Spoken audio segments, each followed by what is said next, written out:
Time period of M बताना है। ये हमने मान लिया मीन पोजीशन थी। मीन पोजीशन से स्टार्ट करेंगे। मीन पोजीशन से पहले लिखने का कोई फायदा नहीं, क्योंकि टाइम पीरियड कब निकालते हैं, मीन पोजीशन के बाद ही निकालते हैं, एक्स डिस्प्लेस करके। वही स्टेप्स फॉलो करेंगे। तो मैंने इसको एक्स डिस्प्लेस फॉलो कर दिया, एक्स डिस्प्लेस, इसको एक्स डिस्प्लेस कर दिया ऐसे। तो टेंशन कितनी हो जाएगी, tension is equal to m a. हम इसमें वो नहीं कर रहे, टेंशन इक्वल कांस्टेंट फोर्स के बाद एक्स्ट्रा फोर्स पे सॉल्व कर रहे हैं, क्योंकि time period depends on extra force. तो सीधा हमने ये एक्स्ट्रा फोर्स है, this is extra force. Starting में क्या था, मीन पोजीशन पे T इक्वल टू mg था, लेकिन जैसे ही मैंने x डिस्प्लेस किया तो T प्लस, अगर इसको मैं पहले T1 मान लू, मतलब मीन पोजीशन पे क्या था, T1 था मान लो, तो T1 इक्वल टू mg था। लेकिन जैसे ही मैंने इसको डिस्प्लेस किया तो टेंशन बढ़ गई ना, तो कितना हो गया, टेंशन T1 प्लस T हो गई मान लो। तो T1 plus T minus mg is equal to f net. तो ये कितना आया, एफ नेट इज ma। तो यहां से T equal to T1 mg ये कैंसिल हो गया। तो दिस इज एक्स्ट्रा फोर्स ना, x डिस्प्लेस करने के बाद जो आई। तो वहीं से मैं स्टार्ट कर रहा हूं डायरेक्ट कि भाई x डिस्प्लेस करने के बाद एक्स्ट्रा फोर्स इसमें T आ गई, ठीक है। तो T इक्वल टू ma हो गया। एक्सेलरेशन किधर की साइड होगी, ऐसे ऊपर की तरफ, ये होगी एक्सेलरेशन। अच्छा, अब इसमें कैसे निकालें हम, ये मान लेते हैं लेंथ ऑफ स्ट्रिंग कांस्टेंट है, तो वही वाला कॉन्सेप्ट यूज करेंगे जो एलएलएम में हमने किया था ना। ये मान लो कांस्टेंट लेंथ ए है, दिस इज कांस्टेंट लेंथ ए। ये मान लेते हैं एक्सपी, एक्सएम है, कितना है एक्सएम। ये लेंथ मान लेते हैं एक्सपी है, एक्सपी मतलब पुल्ली को रिप्रेजेंट करेगी, ये मास को रिप्रेजेंट करेगी एक्सएम। अच्छा, तो अब क्या हो गया, length of string is constant, length of string क्या है, कांस्टेंट है, कांस्टेंट सी लिख दिया। लेंथ ऑफ स्ट्रिंग कितनी होगी, दिस पार्ट, ये पार्ट कितना है, ए माइनस एक्सपी, ये पार्ट प्लस ये वाला पार्ट, ये वाला पार्ट कितना है, x m minus x p is equal to constant. Differentiate कर दिया with respect to time t, we get, ये तो जीरो हो गया, ये कितना आ गया, हम इसको उधर भी ले गया, ये भी जीरो हो चुका है। तो ये कितना हो गया, 2 dxp by dt, that is equal to dxm by dt। dt से dt कैंसिल हो गए, dxp को डेल्टा लिख देता हूं, 2 delta xp is equal to delta xm। ये आ गया, ये पुल्ली में और मास में रिलेशन आ गया। अब डेल्टा xp किसके इक्वल है, sorry delta xm, change in length of xm is delta xm, मतलब ये x डिस्प्लेस करने के बाद यहां आ गया, तो दिस माइनस दिस, यही तो चेंज हुई। तो चेंज किसके इक्वल है, x के। तो डेल्टा xm क्या हो गया, x हो गया। अच्छा, ये हो गया। अब क्या करें, इसमें टेंशन T थी, ये मासलेस और फ्रिक्शनलेस है, इसमें मान लेते हैं ये टेंशन T है, तो ये भी T हुई, तो ये T और ये T, और ये कितनी हो गई, ये मान लेते हैं T डैश है, तो T डैश कितना होगा,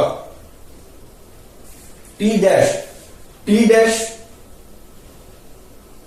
अब ये 2T, अब ये मासलेस है, तो इसमें एक्सेलरेशन आ नहीं सकता, इसका मतलब क्या होगी, फोर्सेस इक्वल होगी, तो T dash is equal to 2T आ गया। T डैश, सॉरी T1 नहीं, T dash is equal to 2T। अच्छा, अब इसमें कितनी डिस्प्लेसमेंट हुई, ये भी देख लेते हैं। T डैश, अच्छा लेंथ ऑफ स्ट्रिंग तो हो गया ना, ठीक है। T डैश इज 2T, तो T डैश कितना हुआ, इसमें डिस्प्लेसमेंट कितनी है, जो स्प्रिंग है ऊपर, इसमें डिस्प्लेसमेंट कितनी लोगे,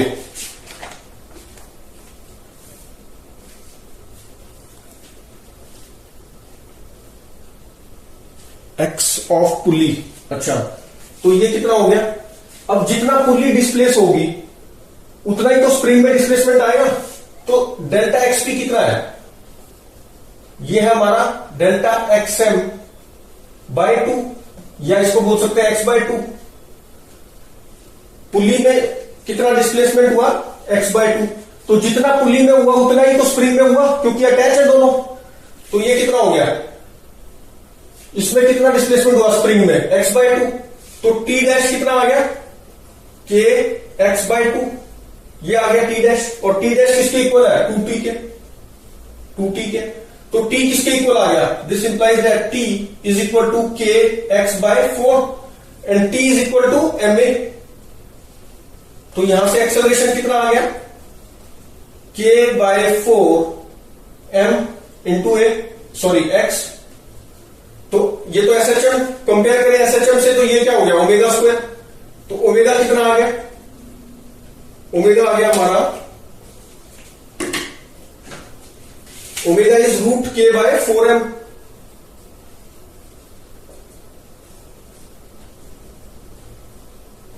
omega is equal to root k by 4m। तो टाइम पीरियड कितना आ गया, मास m का 2 पाई बाय ओमेगा होता है, तो that is equal to 4 upon omega, omega upon में है तो ये क्या बन गया 4m बाय के। तो ये आ गया टाइम पीरियड। तो इस तरह से हम इसको सॉल्व कर लेते हैं और देखते हैं दूसरा क्वेश्चन।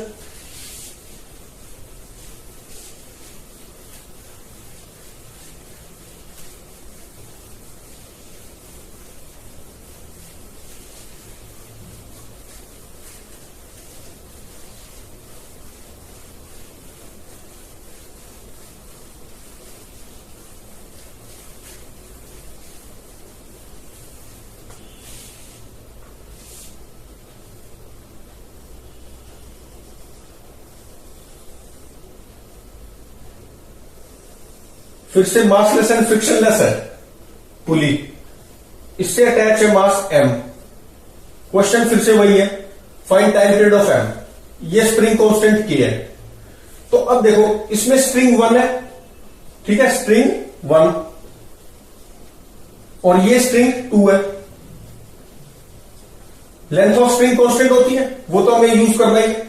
मीन पोजीशन से x डिस्प्लेस कर दिया मैंने,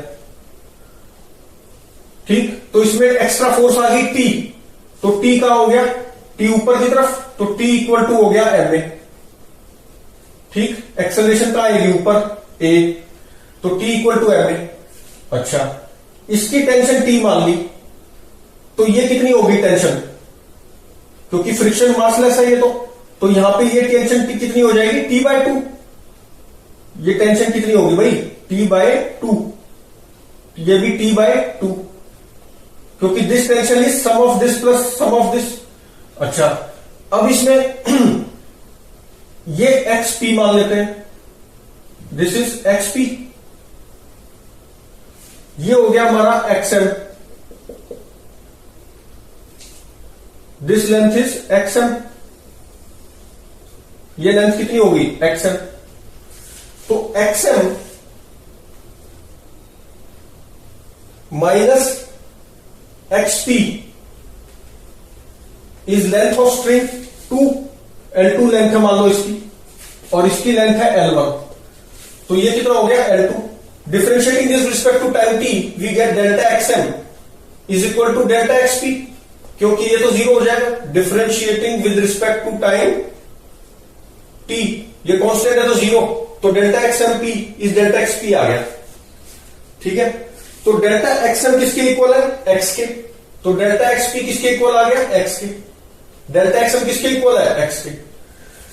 क्यों इक्वल है, डेल्टा xm ये है ना, डेल्टा xm क्या होगा, मतलब जितना नीचे गया दिस माइनस xm, तो वो x ही तो नीचे गया, डिफरेंस आ गया। डेल्टा xp कितना हो गया, x हो गया। तो पुली कितनी नीचे जाएगी, ये हमें करने की जरूरत नहीं थी, वैसे कॉमन सेंस से हम बता सकते हैं, क्योंकि दोनों अटैच है एक ही स्प्रिंग से, तो जितना ये नीचे जाएगा उतनी पुली नीचे आएगी, तो ये करने की जरूरत नहीं थी, लेकिन मैथमेटिकली भी प्रूव कर दिया मैंने। अच्छा, तो xm इक्वल टू xp ये आ गया।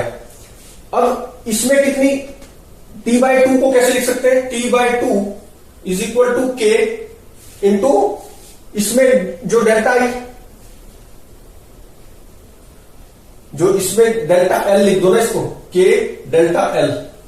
स्प्रिंग में कितनी चेंज आई, लेंथ, वो लिखना है यहां। तो डेल्टा एल फाइंड कर लेते हैं, कैसे करेंगे, this 2xp is equal to, मतलब xp है ना, इसका ट्वाइस, तो लेंथ ऑफ स्ट्रिंग एक तो L1 हो गया, प्लस एल, ये कितना हो गया, लेंथ ऑफ स्प्रिंग एल, ये किसका है, लेंथ ऑफ स्प्रिंग हो गया। अच्छा, अब differentiating with respect to time we get 2 delta x p is equal to L1। Length of string तो कांस्टेंट है, वो तो बढ़ नहीं सकती। ये लेंथ ऑफ स्ट्रिंग तो मेरी यहां से लेके यहां तक है। अच्छा, ये तो इसको डिफरेंशिएट किया रिस्पेक्ट टू टाइम t, तो ये तो है कांस्टेंट, लेकिन स्प्रिंग की लेंथ तो वेरिएबल है ना, दिस इज वेरिएबल, तो ये तो 0 हो गया differentiate with respect to time t करते ही। ये कितना आ गया, delta L by t dt, और ये भी ये dt, तो ये कैंसिल मान लो, तो हम इसको ऐसे बोल सकते हैं कि 2 delta x p is delta L, this is delta L of spring. तो डेल्टा L ऑफ स्प्रिंग कितना आ गया, 2 डेल्टा एक्सपी, तो यहां लिख दो 2 डेल्टा एक्सपी। डेल्टा एक्सपी किसके इक्वल है, x के, तो 2 डेल्टा एक्सपी लिखना था मुझे, तो 2x लिख देता हूं। यहां से टेंशन कितना आ गया, this implies that t is equal to 4kx, ये आ गया टेंशन, और टेंशन किसके इक्वल है, ma के, ma अपॉन में 4 कर दिया, तो एक्सेलरेशन कितना आ जाएगा, 4k by m into a। Omega कितना आ गया, omega is √4k by m। Time period कितना आ गया, 2 पाई डिवाइडेड बाय ओमेगा, तो m बाय 4k आ गया, यही निकालना था। अच्छा, तो कहने का मतलब ये हुआ कि डेल्टा L जो है हमारा स्प्रिंग में कितनी इलोंगेशन आई, तो वो आ रही है twice the elongation of pulley, मतलब पुली जितनी नीचे गई उससे दुगना ये जाएगा। कॉमन सेंस से देखा जाए तो ट्रू भी है, क्योंकि जितना ये जाएगा दोनों साइड से उतनी लेंथ नीचे जाना चाहिए। तो अगर ये x गया तो इधर से भी x आना चाहिए था, इधर से भी x, लेकिन ये तो खींच नहीं सकता, तो दोनों 2x कहां से आएंगे, स्प्रिंग से, इसलिए ट्वाइस है ये स्प्रिंग की लेंथ। स्प्रिंग की लेंथ कितनी है, ट्वाइस है जो पुल्ली की है। ठीक, तो इस तरह से हम इसको कर सकते हैं। तो ये टाइम पीरियड आ गया। अच्छा, इसमें हम बहुत इंपॉर्टेंट फॉर्मूला एक याद रखेंगे जो हमने LLM में डिराइव किया था, उससे जल्दी हो जाएंगे ये वाले क्वेश्चंस। कौन सा फॉर्मूला, फॉर्मूला हमने किया था कि भाई ये अगर मान लो पुली है, ठीक है, अगर ये इधर एक्सेलरेशन इसकी A1 है, मान लो ये A2 है, तो पुली की एक्सेलरेशन भी कितनी हो जाएगी, A पुली हो जाएगा A1 प्लस A2 बाय 2। इसमें डायरेक्शन का इंपॉर्टेंस होती है, इधर मैंने पॉजिटिव कंसीडर किया है, इधर नेगेटिव किया है, तो ये फॉर्मूला बन जाता है। इसी तरह अगर मान लो पुली ऐसे हो, अब ये वर्टिकल भी हो सकती थी, उसमें भी ये सेम फॉर्मूला अप्लाई हो जाएगा। अच्छा, वर्टिकल में कैसे हो जाता है अप्लाई, ये A1 मान लो, ये A2 मान लो, ऐसे ऐसे दे रखा है, और ये पुली मान लो, तो A पुली कितना हो गया, यही हो गया, इधर पॉजिटिव मान लिया और ऊपर नेगेटिव मान लिया, साइन जरूर असाइन कर दो।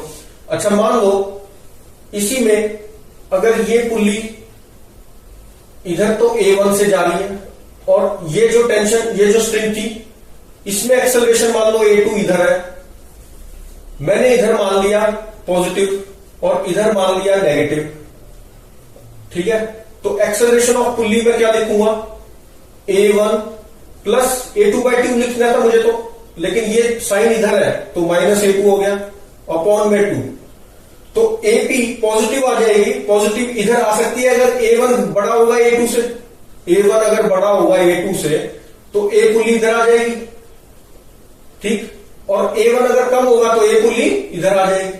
तो डायरेक्शन तो हमें साइन से पता चल जाएगा कि पुली एक्सेलरेशन ऑफ पुली क्या है, पॉजिटिव नेगेटिव से अपने आप पता चल जाएगा। तो इसलिए हम इन फॉर्मुलेस का यूज करेंगे नेक्स्ट क्वेश्चंस में।